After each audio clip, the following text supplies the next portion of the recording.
First অনেকেই আছেন। আমি বারবার প্রতিটা মিটিং এ একটা কথা বলে আসি, যে কোনো জায়গায় যে কোনো কোম্পানিতে ইনভেস্ট করার আগে কোম্পানির কি স্ট্রাকচার আছে, কোম্পানি কিসের ব্যবসা করে, সেই ব্যবসা সম্বন্ধে এডুকেশন নেওয়া দরকার। এটা বলি না আমাদের স্ট্রাকচার কি ছিল? আমাদের স্ট্রাকচার ছিল যে আমরা একটা সোসাইটি তৈরি করেছি। আমরা কিসে ট্রেডিং করি? ফরেক্সে ট্রেডিং করি, তাই তো? ফরেক্সে কমোডিটি ট্রেডিং করি, ম্যাক্সিমাম কারেন্সিও করি। সেই ট্রেডিং প্ল্যাটফর্মে লাভ থাকে, লস থাকে, হিউজ রিস্ক থাকে, কিন্তু আমরা কিভাবে রিস্ক ম্যানেজ করি সেটাই প্রতি মিটিং এ আলোচনা করা হয়েছে এবং প্রতিবারই হয়। কিভাবে হয় না, আমরা ইন্স্যুরেন্স কোম্পানির ফর্মুলাকে ইউজ করি, তাই তো? সেখান থেকে সিস্টেমকে আমরা দীর্ঘ 2 বছর খুব সুন্দরভাবে এগিয়ে নিয়ে যাই। সেপ্টেম্বর মাসের শেষের দিকে, অক্টোবরের প্রথম দিকে আমাদের কোম্পানিতে ট্রেডিং এ বেশ কিছু ফল্ট হয়, সফটওয়্যারে বেশ কিছু ফল্ট হয়, একটা নেগেটিভ আবহাওয়া তৈরি হয়, হিউজ পরিমাণ লসের সম্মুখীন হই। কিন্তু আমরা সেখানে ভেঙে পড়ি না। আমরা কিন্তু ঘুরে দাঁড়ানোর জন্য আপনাদের কাছে আবেদন করি, সময় চাই এবং সকলের সমর্থন চাই। সেই জায়গা থেকে আপনাদের সমর্থন পেয়ে আমরা কিন্তু আবার অনেকটা এগিয়ে এসেছি। তার সাথে সাথে সেপ্টেম্বরের পর থেকে প্রত্যেকটা মিটিংয়ে আমাদের পরিকল্পনা আপনাদের সাথে আলোচনা করে এসেছি, তাই তো? যে এই যে পরিস্থিতি, এই পরিস্থিতি থেকে আমরা বেরাবো কি করে, সেই পরিকল্পনার মধ্যে আমাদের কি কি ছিল। যদি আমি একটাও ভুল বলি আপনারা হাত তুলে প্রতিবাদ জানাবেন। সর্বপ্রথম ছিল আমাদের ব্রোকিং হাউসকে মিনিমাম 2 লক্ষ অ্যাকাউন্ট করা 6 মাসের মধ্যে। কিভাবে? একটা হচ্ছে এডুকেশনের মাধ্যম দিয়ে সেলফ ট্রেডিং শেখানো এবং তাদেরকে অ্যাকাউন্ট তৈরি করিয়ে ট্রেডিং করানো, আর একটা ছিল আইবি প্রমোশনের মাধ্যম দিয়ে 1 লক্ষ মানুষকে নিয়ে আসা। এটা ছিল তো কথা? এই কথা আলোচনা হয়েছিল তো? পরিকল্পনা ছিল তো? আজকে যে কোনো কারণবশত আমাদের যেটা মেন স্ট্রাকচার, মেন সিস্টেম, সেই সিস্টেমে পেমেন্টের কিছু লেট হচ্ছে, বিভিন্ন রকম প্রবলেম সৃষ্টি হয়েছে।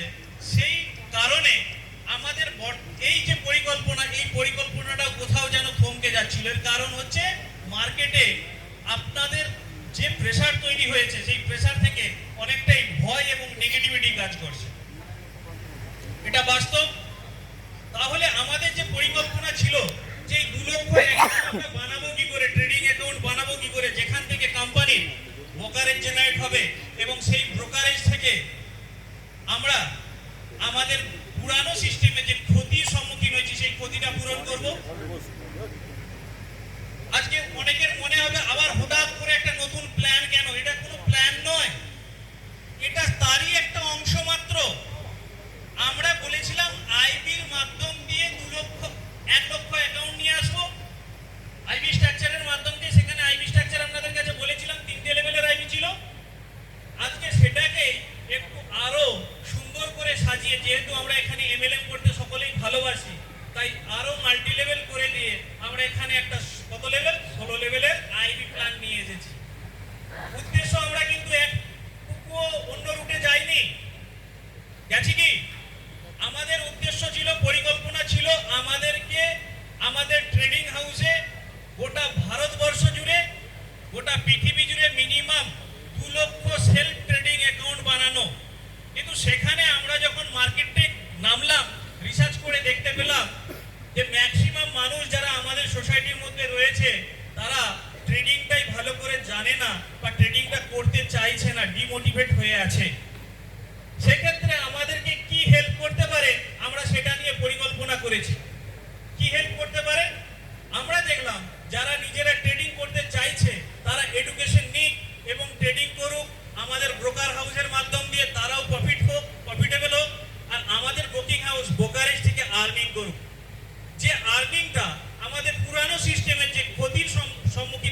সেটাকে সহযোগিতা করবে আগিয়ে নিয়ে যেতে। কিন্তু যারা নিজেরা ট্রেডিং করতে চাইছে না বা পারবে না বলে মনে হচ্ছে বা এখনই সম্ভব নয় বলে মনে হচ্ছে, তাদের জন্য বর্তমানে এক নতুন প্রযুক্তি, নতুন নয় অনেক দিন আগে থেকেই রোবো ট্রেডিং চলে, সেই প্রযুক্তি আমাদেরকে হেল্প করতে পারে।